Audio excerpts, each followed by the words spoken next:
Hello दोस्तों, refix India के YouTube channel पे आपका फिर से स्वागत है।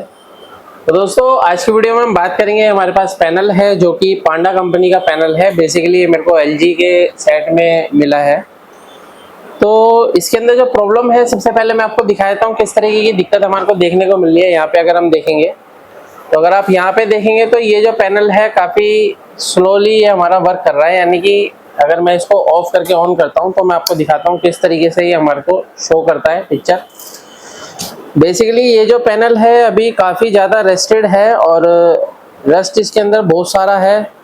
अब इसके अंदर क्या होता है, कई बार ट्रैक हमारे गलने शुरू हो जाते हैं, जिसकी वजह से इस तरीके की दिक्कतें हमारे को देखने को मिल सकती हैं। जैसे कि अभी आप यहाँ पे देखेंगे सेट हमारा ऑन होगा तो यहाँ पे अगर आप देखेंगे तो देखिए धीरे धीरे स्लो मोशन में ये हमारा इस तरीके से पैनल चल रहा है। तो अभी इसको हम रिपेयर करेंगे, देखते हैं क्या प्रॉब्लम हमारे को इसके अंदर मिलती है। यहाँ पे अगर आपको दिखाता हूँ मैं पैनल का जो नंबर है, यहाँ पे अगर आप देखेंगे तो पीटी कंपनी का पैनल है। पीटी का मतलब पांडा का पैनल होता है ये। और काफ़ी सारी रस्ट इसके अंदर है, जैसे कि आप यहाँ पे देख सकते हैं काफ़ी सारे ट्रैक इसके अंदर यहाँ पे गले हुए हमारे को यहाँ पे नज़र आ रहे हैं। यहाँ पे आप ये देख सकते हैं किस तरीके से इसकी हालत है यहाँ पे। और यहाँ पे भी आप ये देख सकते हैं एलवीडीएस सिग्नल के आसपास में काफ़ी सारा इसके अंदर जो है रस्ट है। तो अभी क्या है, इस पैनल को हम चेक करेंगे, देखते हैं, रिपेयर करने की कोशिश करते हैं, क्या कंडीशन इसकी बनती है ये चीज़ देखते हैं। तो चलिए स्टार्ट करते हैं। सबसे पहले हम मल्टीमीटर ले लेते हैं। मल्टीमीटर को हम सेट करेंगे डीसी वोल्ट की रेंज पे। और यहाँ पे क्या है, डीसी वोल्ट की रेंज पे सेट करने के बाद जैसे अगर हम इसको चेक करते हैं, जैसे सबसे पहले हम इसके अंदर देखेंगे 12 वोल्ट की सप्लाई। तो 12 वोल्ट की सप्लाई हमारी बिल्कुल परफेक्ट तरीके से हमारे को मिल रही है। और ये जो 12 वोल्ट की सप्लाई है दोस्तों, ये जाती है हमारी सीधी डीसी टू डीसी आईसी के अंदर। तो इसके अंदर यहाँ पे जो डीसी टू डीसी आईसी है वो इसके अंदर जो यूज़ की गई है 6285 आईसी यूज़ की गई है। यहाँ पे अगर आप देखेंगे तो ये जो आईसी है 6285 आईसी है। तो इसके अगर हम सिमेटिक से काम करेंगे तो अगर हम सिमेटिक में देखते हैं तो सबसे पहले हमारे को जो वोल्टेज मिलेगा इसके अंदर 3.3 वोल्ट की सप्लाई मिलेगी। अगर आप यहाँ पे देखेंगे तो यहाँ पे जो हमारा 3.3 वोल्ट है वो यहाँ पे ऑलरेडी मेंशन है, 3.3 वोल्ट यहाँ पे लिखा हुआ है। तो 3.3 वोल्ट की सप्लाई हमारे को यहाँ पे मिलेगी। तो 3.3 वोल्ट हमारा बिल्कुल परफेक्ट तरीके से बन रहा है। और ये जो 3.3 वोल्ट है ये जाता है हमारी रोम आईसी के अंदर और टीकॉन आईसी के अंदर। तो अगर आप यहाँ पे देखेंगे तो टीकॉन आईसी यहाँ पे लगी हुई है। रोम आईसी अगर आप यहाँ पे देखेंगे तो रोम आईसी के पिन नंबर 8 पे हमारे को वोल्टेज मिल रहा है। और यहाँ पे अगर हम देखते हैं तो 3.3 वोल्ट टीकॉन आईसी के पास पे भी हमारे को मिल रहा है, यानी कि टीकॉन आईसी की इनपुट वोल्टेज हमारी ओके है। अब देखिए होता क्या है कि इस पैनल के अंदर, यानी कि ये जो पैनल है ये हमारा नॉन जीआईपी पैनल है। काफ़ी सारे पैनल हमारे पास जीआईपी भी रिपेयर होने आते हैं, नॉन जीआईपी भी रिपेयर होने आते हैं। तो देखिए यहाँ पे है क्या कि हमारे नॉन जीआईपी है, इसमें गेट कॉफ लगी हुई है, दोनों साइड पे गेट कॉफ है। लेकिन फिलहाल हमारे को इसके अंदर चेक करना है। सबसे पहले वोल्टेज हमारी सारी ओके है। तो कई बार क्या होता है कि यहाँ पे अगर आप सिग्नल देखेंगे तो सिग्नल भी इसके अंदर जो गेट साइड पे जाते हैं, जैसे पीओएल सिग्नल होता है, एसटीबी सिग्नल होता है, ओई सिग्नल होता है, यहाँ पे अभी देखेंगे वीजी ऑफ सिग्नल है, एसटीवीआर है। तो ये सारे सिग्नल है, सीकेबी सिग्नल है, ये सारे सिग्नल हमारे गेट कॉफ के लिए जाते हैं। तो इसके लिए क्या है, सबसे पहले हमारे को ये चीज़ कंफर्म करनी है कि हमारा जो डीसी टू डीसी सर्किट है वो वर्किंग में है या नहीं है। तो डीसी टू डीसी अगर सर्किट हमारा वर्किंग में होगा दोस्तों तभी हम आगे के सर्किट को चेक करेंगे, यानी कि सभी सिग्नल को चेक करेंगे। तो यहाँ पे क्या है, जो डीसी टू डीसी सर्किट है सबसे पहले हमारी जो वोल्टेज बनाता है एवीडीडी वोल्टेज बनाता है। तो यहाँ पे अगर आप देखेंगे तो एक कॉइल और एक डायोड हमारे को नजर आ रहा है। तो यहाँ पे देखेंगे तो हमारे को एवीडीडी वोल्टेज बिल्कुल परफेक्ट तरीके से हमारे को देखने को मिल रहा है। तो यहाँ पे जो है टेस्टिंग पॉइंट दिया हुआ है VAA। तो ये हमारा एवीडीडी वोल्टेज है। और ये जो एवीडीडी वोल्टेज है, इस एवीडीडी वोल्टेज से हमारा VGH और VGL बनता है। तो VGH और VGL अगर हम यहाँ पे चेक करेंगे तो हमारे को VGH वोल्टेज देखेंगे तो हमारे को जो VGH वोल्टेज है दोस्तों, यहाँ पे हमारे 2 डायोड लगे हुए हैं। तो यहाँ पे क्या है, काफ़ी कॉमन सर्किट है, ये काफ़ी सारे पैनल में हमारे को देखने को मिलता है। तो अगर आप यहाँ पे देखेंगे तो इस सर्किट को बोलते हैं चार्ज पंप सर्किट। तो अगर ये चार्ज पंप सर्किट जो हमारा काम करता है तो हमारा ये वोल्टेज बनाता है। जैसे आप यहाँ पे देखेंगे ये हमारा 16 वोल्ट को 24 वोल्ट की सप्लाई में बना दिया इसने। और ये जो 24 वोल्ट की सप्लाई दूसरे डायोड में जाएगी और ये हमारा वोल्टेज जो बनेगा यहाँ पे देख सकते हैं 33 वोल्ट हमारे को मिल रहा है। और ये जो 33 वोल्ट है, ये 33 वोल्ट की जो सप्लाई है ये हमारी जाती है डीसी आईसी के अंदर। जैसे कि अगर हम सिमेटिक में देख पा रहे हैं, अगर आप देखिए अगर आप भी रिपेयरिंग करते हैं तो बिना सिमेटिक से काम करना थोड़ा सा मुश्किल हो जाता है। अगर आप सिमेटिक से काम करते हैं तो मोस्टली काम इजीली आप कर सकते हैं। अभी जैसे कि मेरे को यहाँ पे दिखाई दे रहा है कि यहाँ पे जो वोल्टेज बना रहा है, ये जो वोल्टेज है हमारा, इस वोल्टेज को बोलते हैं VGH वोल्टेज। तो VGH-F वोल्टेज होती है जो कि हमारे आईसी के अंदर जाती है, और ये आईसी हमारी काम करती है तभी स्टार्ट होती है, यानी जब इसको वोल्टेज मिलेगा तभी ये काम करना स्टार्ट करेगी। तो ये सभी वोल्टेज ओके हैं। उसके बाद अगर हम VGL वोल्टेज चेक करेंगे तो VGL के लिए देखिए यहाँ पे हमारा टेस्टिंग पॉइंट बना हुआ है। तो -6 वोल्ट की सप्लाई जो है हमारे को बिल्कुल परफेक्ट तरीके से देखने के लिए मिल रही है।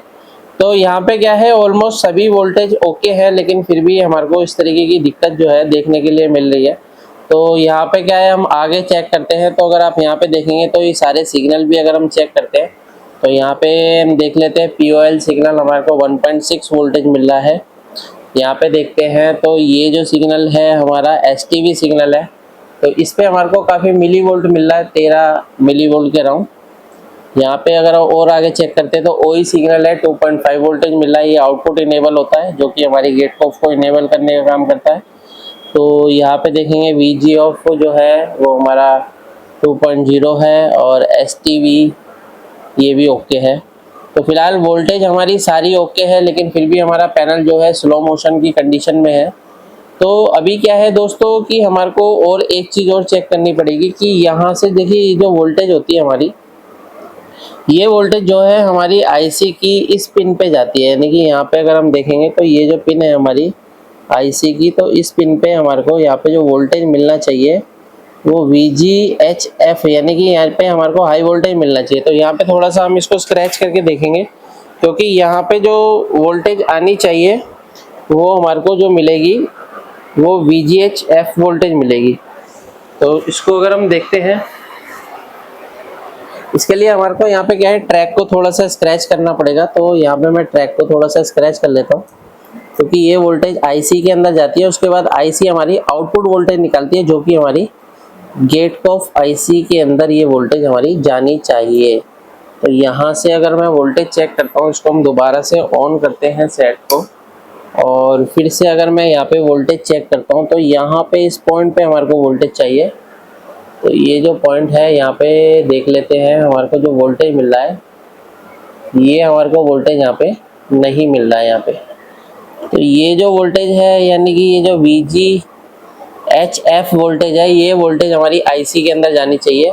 अभी ये हमारे को सिमेटिक में दिखा रहा है कि सिमेटिक में देखिए दोस्तों, अगर हम काम करते हैं सिमेटिक से तो इजीली हमारे को आईसी का जो फंडामेंटल है वो क्लियर हो जाता है। अगर आप बिना सिमेटिक से काम करते हैं तो रिपेयर करना मुश्किल है। अगर आप भी LCD LED TV रिपेयर की ट्रेनिंग लेना चाहते हैं तो नीचे दिए गए कॉन्टैक्ट नंबर पर कॉन्टैक्ट कर सकते हैं, जिसमें आपको पूरा प्रैक्टिकली हम बताते हैं किस तरीके से आप आईसी को चेक कर सकते हैं, या सर्किट को चेक कर सकते हैं, या फिर गेट लाइन में शॉर्टिंग को किस तरीके से आप रिपेयर कर सकते हैं।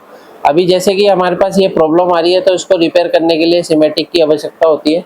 तो यहाँ पे देखिए वोल्टेज मेरे को यहाँ पे बिल्कुल भी नहीं मिल रहा है, और यहाँ पे मेरे को ये वोल्टेज मिल रहा है। तो मैं यहाँ से जो है इसको सप्लाई देकर चेक करता हूँ, क्योंकि काफ़ी रस्टेड जो है PCB है, और इस रस्ट आने की वजह से क्या होता है, कई बार ट्रैक गल जाते हैं। तो इस कंडीशन में देखिए हमारे को चेक करना पड़ेगा। यहाँ तक हमारे को वोल्टेज ओके मिल रहा है, PF पे वोल्टेज ओके है।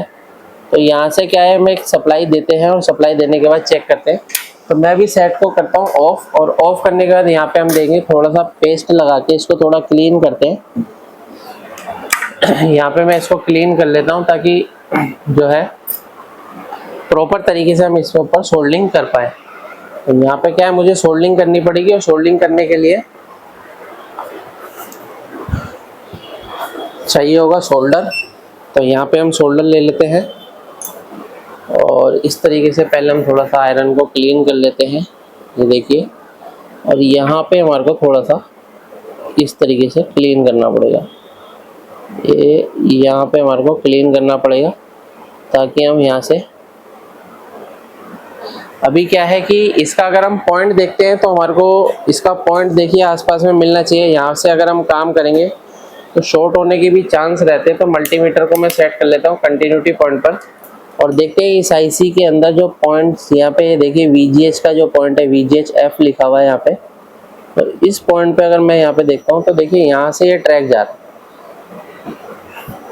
तो मैं यहाँ से इस पे भी अगर मैं यहाँ पे कनेक्शन दूंगा तो ये वोल्टेज हमारी आईसी के अंदर जाएगा।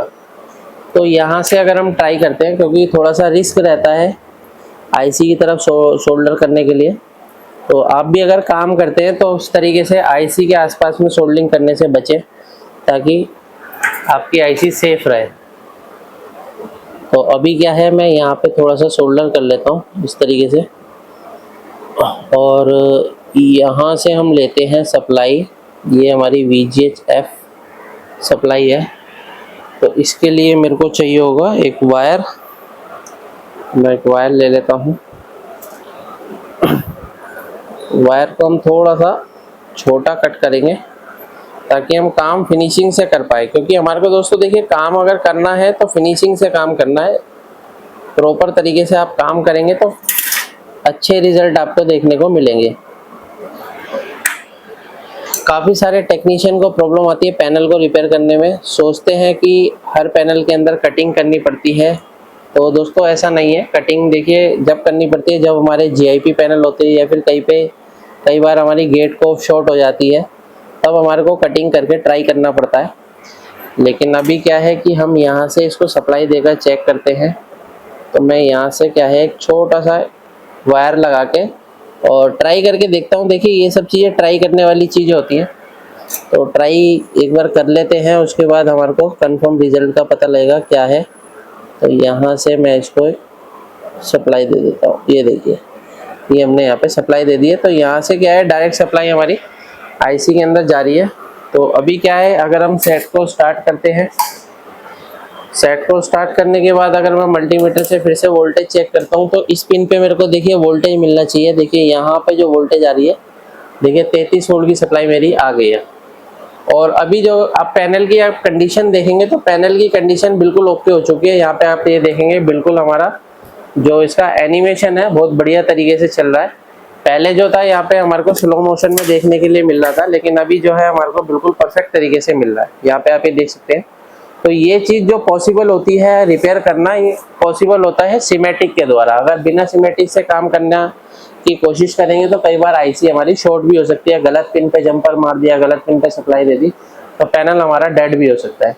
तो वीडियो आपको पसंद आए तो वीडियो को लाइक करें, शेयर करें, कमेंट करें। Thank you friends.